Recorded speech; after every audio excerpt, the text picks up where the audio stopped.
tuned in to The Andrew Lawton Show.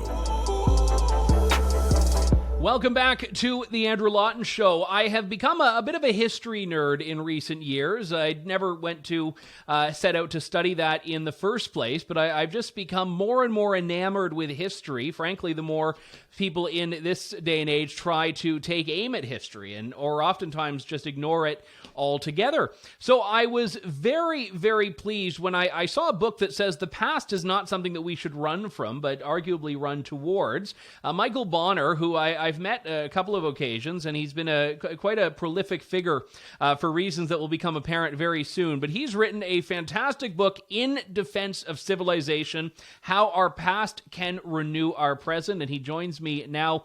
Michael Bonner, it's good to talk to you. Thanks for coming on today, and congratulations on the book. Thanks for having me, Andrew. Now, I know you've obviously gone through academia. You have a PhD. You're tremendously accomplished. This is not written just for the academic in mind. I mean, this was a very readable read, as they say. Yeah, I mean, I didn't want to get into academic fights or controversies or anything like that. I wanted just, to tell the story or to make the argument. And, I'm very relieved that you think I succeeded. Well, let me hear in your words what you think that argument is. What is it that you set out to do with this? Well, I mean, I can sum it up with, there are a couple of quotations that I include at the end of the book. There's that saying from, T.S. Eliot. He says, history is now, which is seemingly a paradox. History is now. And then there's the other one, history is ourselves, from Kenneth Clark.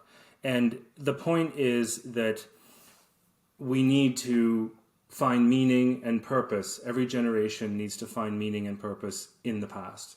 And that doesn't mean that the past is, uniformly to be, we shouldn't be uncritical. We shouldn't be, partisan or blind to our past failures.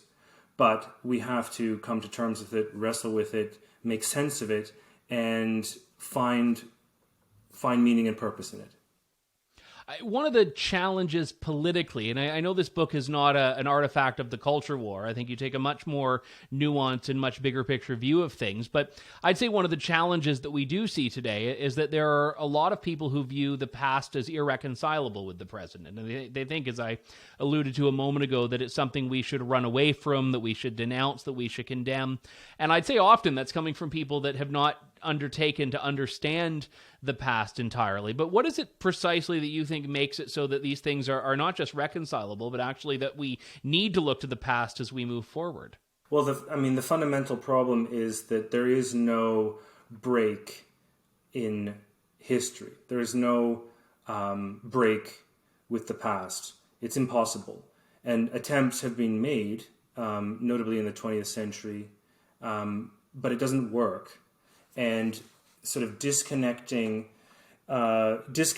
people from the past is extraordinarily disruptive. You can find examples of this from this sort of accidental in the form of, the Industrial Revolution, people, being herded into factories instead of working on their farms and so forth. Extraordinarily disruptive.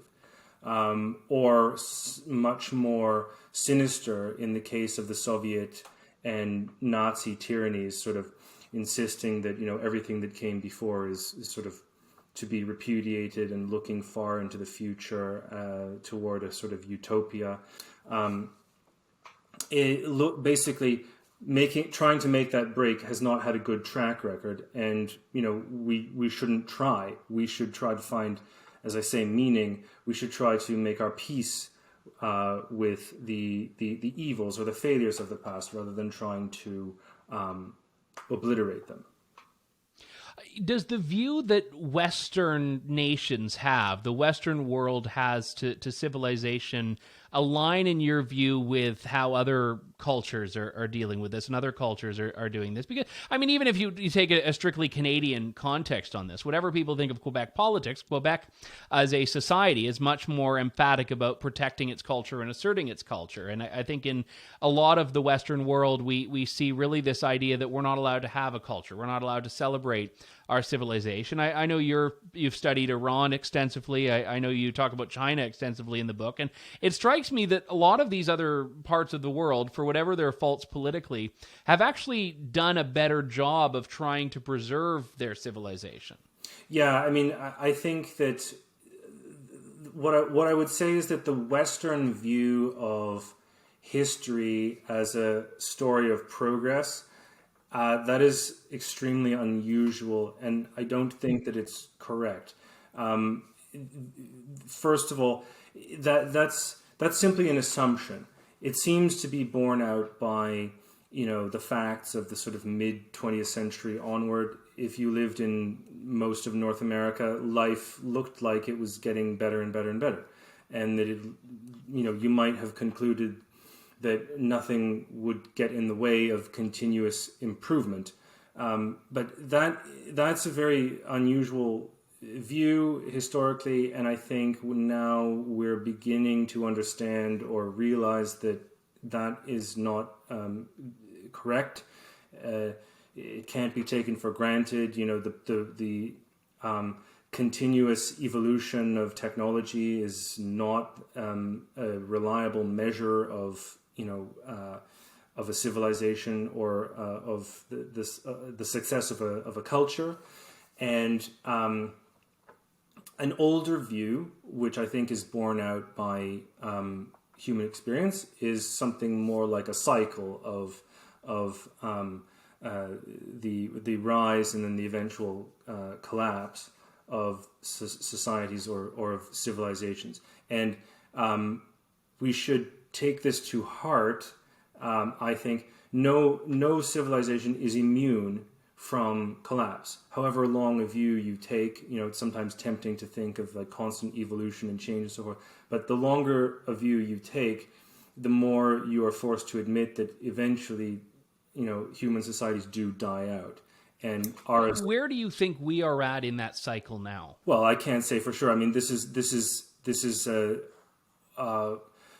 I mean, it depends who you ask. I mean, there are people who might say that with the Continental Reformation, everything went to pot in 1517, and it's been it's all been downhill since then. Yeah, well, I mean, from one perspective, that would be true. From the perspective of the sort of closely knit, tightly integrated society of the Western European Middle Ages, that society is no more. It's gone. I mean, you might find sort of relics of it in sort of agricultural areas of Europe, but that's sort of mostly gone. And if you think of how much has how shall I put this? You think of as useful as the internet is and so forth. You think how different life is. People are somewhat less likely to gather in the so-called third place, or there's the famous study called Bowling Alone, the study of sort of fraternal and volunteer organizations in America.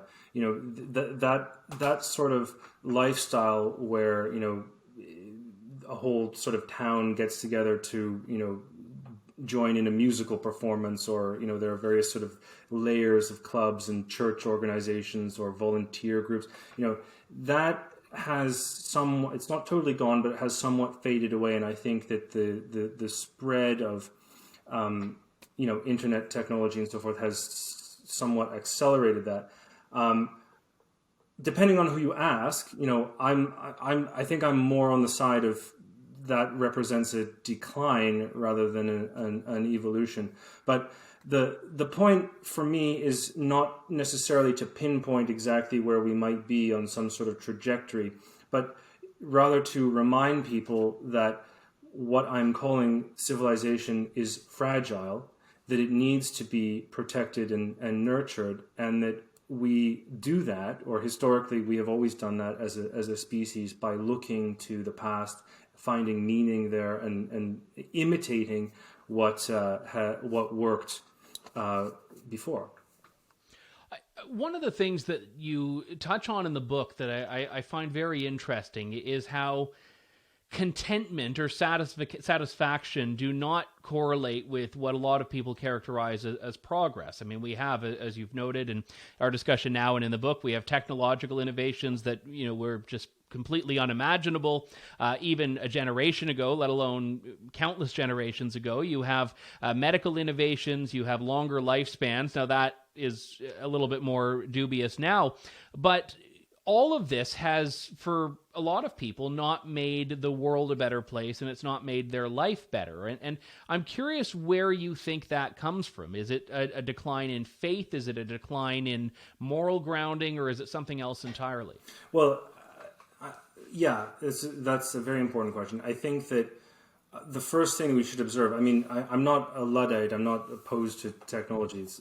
No, you don't view modernity as the enemy as exclusively as some of your contemporaries might. Yeah, and of course, again, there's no break in history going either forward or back, right? So, we are where we are, and we're not going to change that. But the fundamental point is that I think in a society in which you would not have had the comforts that you describe, or the benefits of science and especially medicine and so forth, that you would have, it would have been easier to maintain a view whereby the world requires much more input from you, much more work from you and your family to sort of hold it together, to keep the forces of chaos at bay, or to sort of reverse decline and so forth. Now it's easier to coast, and I think that a better approach would be to say, well, let's keep our technology, let's improve it, but let's use it to connect ourselves better, to provide more leisure for ourselves to work at our culture, to form societies, to form families, to ensure that the conditions under which we ourselves grew up and flourished are still there for our children and that sort of thing. And I think we've lost sight of that. I think that there was a sense at the end of the 20th century that a sort of triumphant Western liberal order had no enemies left, and it was just time to relax and take it easy and so forth. A sort of caricature of the Fukuyama end of history sort of thing. But I think we now realize that was mistaken, and that our institutions and our civilization need significantly more work than we've put into them. Well, one of the challenges too is that we often pretend that some things are a lot more enduring than they are. And I mean, I know you've worked in politics. I've been immersed in that world, unfortunately, as well. And the reality is, people put so much emphasis on things that will not last, and we know will not last. And you see that in manufacturing. We build things that do not last. And there is this, I don't know if it's an indifference to history or if it's just not understanding what will withstand the test of time. I'm curious your take on that. Yeah, well, I mean, I do think that you're right. But what has stood the test of time, I think, is actually so obvious that it's easy to miss. I mean, if you think about it, like civilization, or what I'm calling civilization, is only really about 5,000 years old. If you consider the say the Old Kingdom Egypt, or Mesopotamia, it's about that. It has some earlier origins which I talk about in the book, but it's fully formed about 5,000 years ago. That is a blip in the history of the human species. That's like a nanosecond in our full existence, right? And if you think about how many of these societies and empires and city-states or whatever that have come and gone over time, some of them we didn't even know about until they were dug out of the ground in the 19th century. That's how thorough the collapse and obliteration can be. And for all we know, I mean, it's not impossible, but